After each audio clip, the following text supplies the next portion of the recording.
ផ្លេចកិត្តមាតិកាទី23វាសនាតើអ្វីទៅជាវាសនា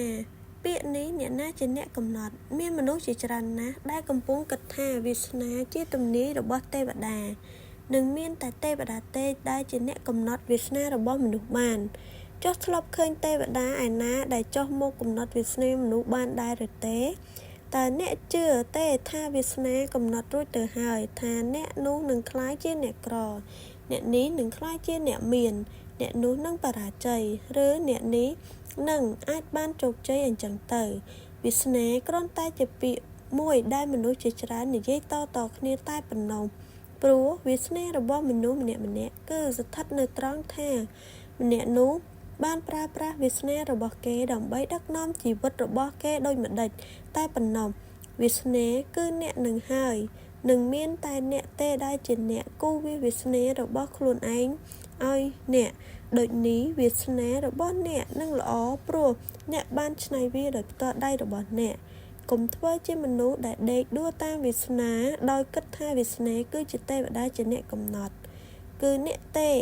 តើអ្នកជាអ្នកសម្រេចវាសនារបស់ខ្លួនគ្រប់ការគិតនិងទង្វើរបស់អ្នកសុទ្ធជាហេតុដែលនាំឲ្យអ្នកក្លាយទៅជាអ្វីមួយនៅថ្ងៃអនាគតបាន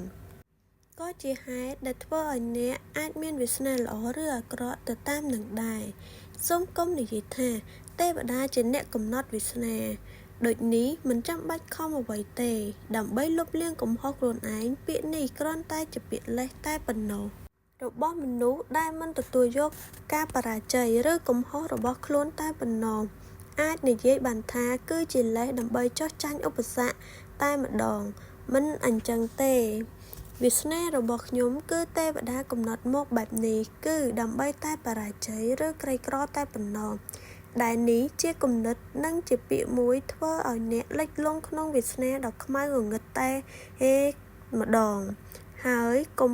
ឲ្យឃ្លាទេវតាជាអ្នកកំណត់វាសនាមកគ្រប់គ្រងលើជីវិតរបស់អ្នកឲ្យសោះនៅពេលដែលជីវិតរបស់អ្នកត្រូវបានគ្រប់គ្រងដោយគំនិតមួយនោះវានឹងคล้ายជាលេសមួយឬជំងឺមួយប្រភេទដែលធ្វើឲ្យអ្នកភ្លេចនៅពាក្យតស៊ូដូចនេះការយកលេសថាទេវតាជាអ្នកកំណត់វាសនានេះមកប្រើវាគ្រាន់តែជាទង្វើធ្វើឲ្យខួរក្បាលរបស់អ្នកពោរពេញទៅដោយភាពស្មុគស្មាញដោយឃ្លាមួយគេបាននិយាយថាកុំដេកចាំវាសនាវាមិនខុសអ្វីនឹងឃ្លាថាកុំដេកចាំព្រះជួយបើអញ្ចឹងអ្នកព្រមធ្វើជាកញ្ចេះវាសនាឬធ្វើជាម្ចាស់របស់វាទេវតាជាអ្នកកំណត់វាសនាវាគ្រាន់តែជាលេសរបស់មនុស្សបរាជ័យតែប៉ុណ្ណោះមិនមែនវាសនាអ្នកមិនល្អទេគឺអ្នកទេដែលមិនចេះច្នៃវាឲ្យល្អនោះ